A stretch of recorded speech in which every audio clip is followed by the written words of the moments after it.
C'est pas possible. Les vrais bandits de 7 euros, ce ne sont pas les bandits de l'équipe de France, mais bien de la sélection anglaise.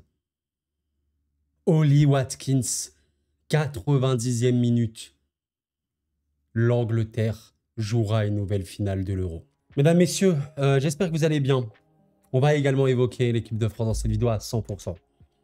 Il y a une énorme différence entre cette équipe de France et cette équipe anglaise. Quand je dis une énorme différence, c'est sur un point bien précis. Je ne dis pas que les deux équipes sont belles à voir jouer. Très loin de là. Mais il y a une différence notable que j'ai envie de vous évoquer. Pourquoi l'Angleterre est en finale de l'Euro 2024? C'est pas grâce à une défense non plus impénétrable, où ils sont quand même parmi les meilleures défenses de ce tournoi. Ils concèdent peu, mais ça peut être un peu vulnérable. C'est pas grâce à une productivité exceptionnelle. Très loin de là, on l'a bien vu. Même l'équipe de France est pas mal meilleure, même bien meilleure là-dessus. Pourquoi l'Angleterre est en finale? Contrairement à l'équipe de France, elle a ce réalisme offensif. C'est un truc de malade mental. Je suis choqué, les gars. L'Angleterre est en finale grâce notamment à un but d'Ollie Watkins à la dernière seconde en battant les Pays-Bas. En quart de finale, elle a remporté les tirs au but. Contre la Slovaquie, Jude Bellingham égalise à la 95e minute. Espagne-Angleterre, finale de l'Euro 2024. Honnêtement, c'est vrai que j'aime pas dire ça, mais le vrai football, si on considère que l'Espagne joue le vrai football, je vous avoue que je suis un peu pour l'Espagne en finale, rien contre les Anglais. Il y a beaucoup de gens que j'aime bien, mais là, c'est fou comment tu peux dire que tu peux faire un Euro qui est ignoble, hein, très honnêtement. Et oui, je sais qu'on va me dire, mais attends, mais Koro, t'es mal placé pour parler, la France est dégueu. Voilà, oui, bien sûr que la France, c'est pas beau et tout. Je considère quand même que la France a eu un peu plus de génération d'occasions. L'Angleterre, c'est honnêtement affreux, hein. Sur ce registre-là, c'est vraiment très dur. Je vous avais montré ce graphique des matchs, enfin des demi-finalistes qui étaient qualifiés, et ça se voyait encore plus pour les quarts de finalistes. Regardez un petit peu les statistiques. On avait notamment l'Espagne, l'Allemagne qui était très haute au niveau des créations d'occasions. La France était troisième hein, sur ce registre-là, donc elle avait beaucoup, mais la France avait souci de finition. L'Angleterre est largement parmi les pires équipes sur ce registre-là. Elle est juste devant la Slovénie, la Serbie et l'Écosse. Quand on voit par rapport aux demi-finalistes, elle est mais littéralement dans les 3 dernières équipes. C'est ça la réelle vérité. La France, même si c'était moche, il y avait des occasions. L'Angleterre, c'est moche aussi, mais il n'y a pas vraiment d'occasions réelles et franches. Mais le truc, c'est que l'Angleterre met ses non-occasions. Le retourné de Bellingham contre la Slovaquie. L'enroulé poteau rentrant de Saka contre la Suisse.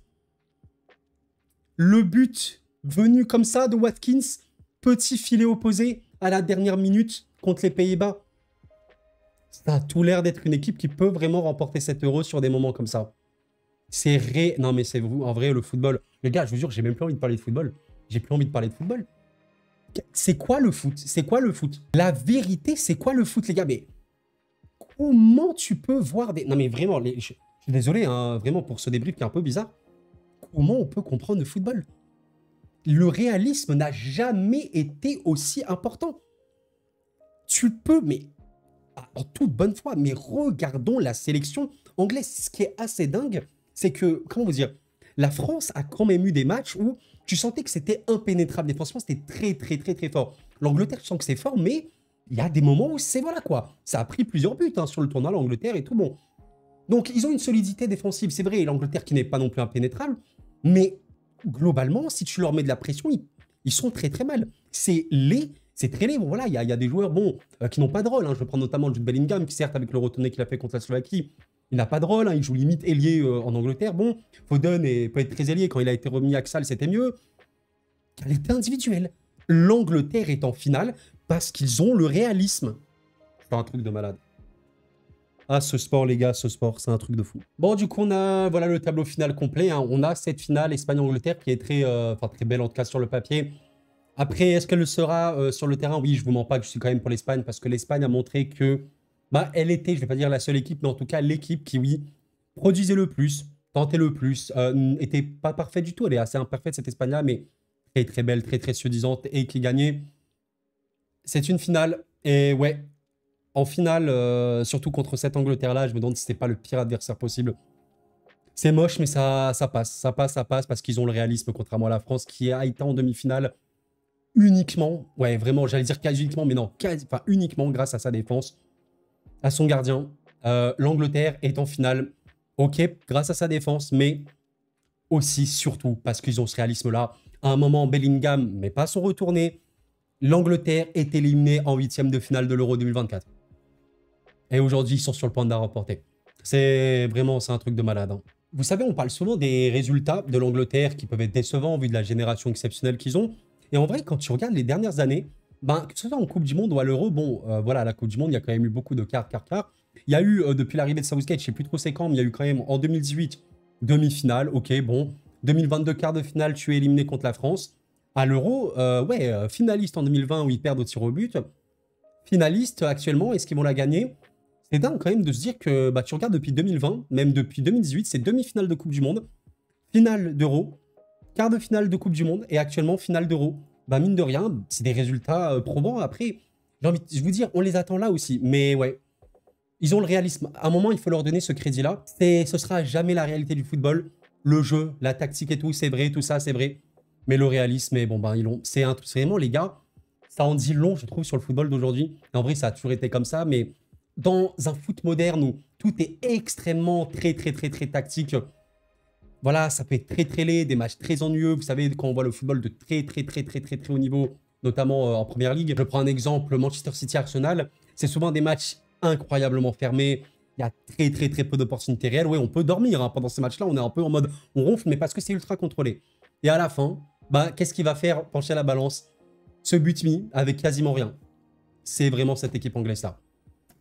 Si l'équipe de France a vu ce réalisme offensif, même sans avoir été incroyable, les regrets. Mais bon, écoutez, en vrai, si vous êtes anglais, si vous supportez l'équipe anglaise, n'hésitez pas à me dire quelle émotion vous avez.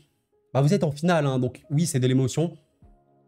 Mais ouais, on s'amuse pas, quoi.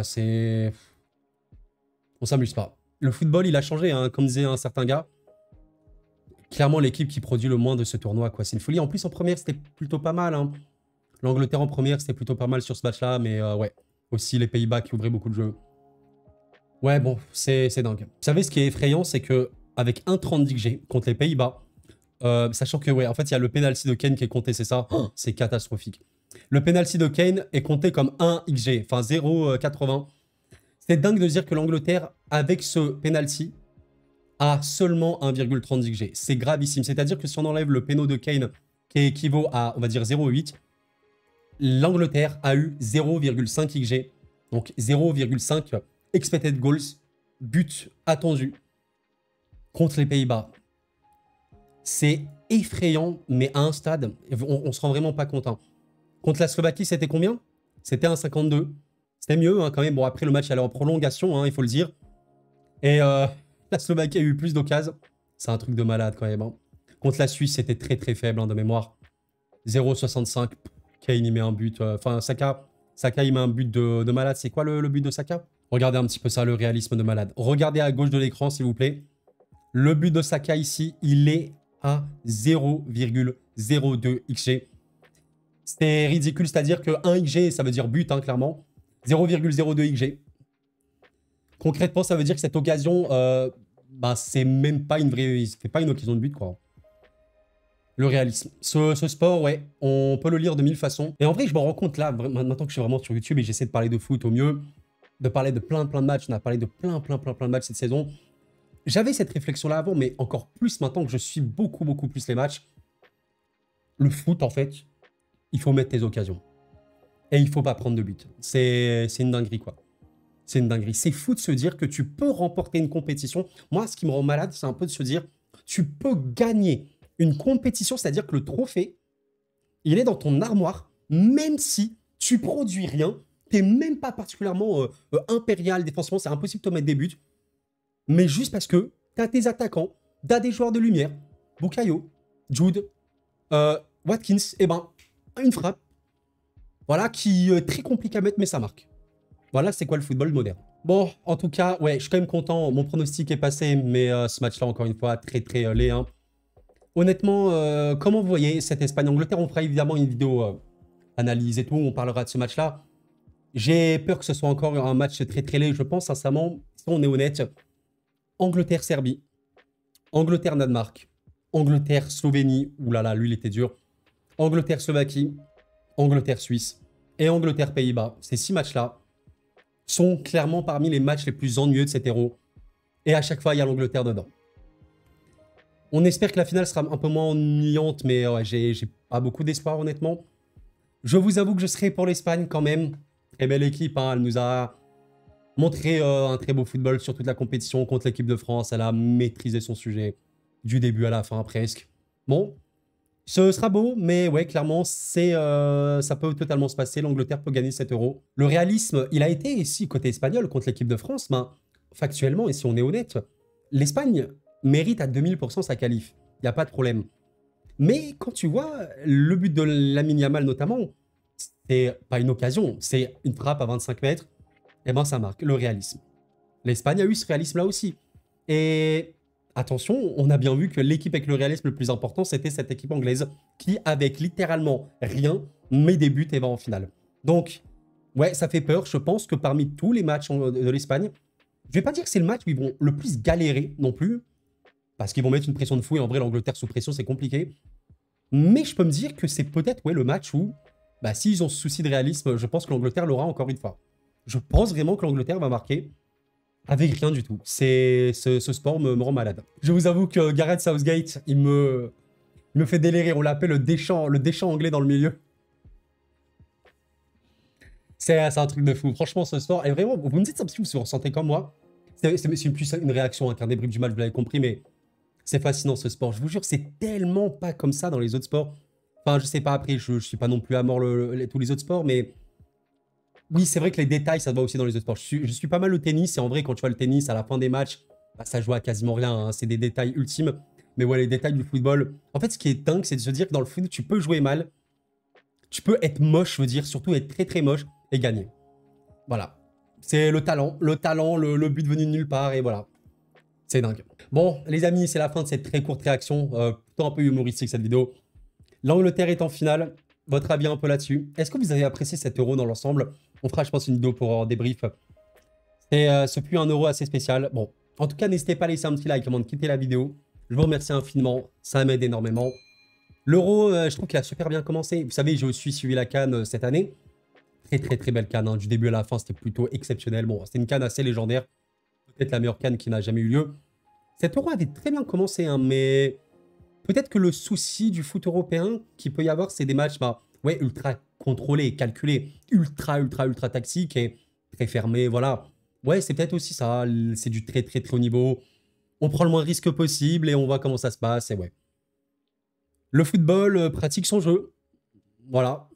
Elle est en finale parce que le réalisme est exceptionnel. Elle sera confrontée à la plus belle et la meilleure équipe de ce tournoi, je pense, sans aucun doute. Nous verrons un petit peu ce qui se passera. D'ici là, les amis, portez-vous bien, c'était Koro. Prenez soin de vous. Et la paix sur vous.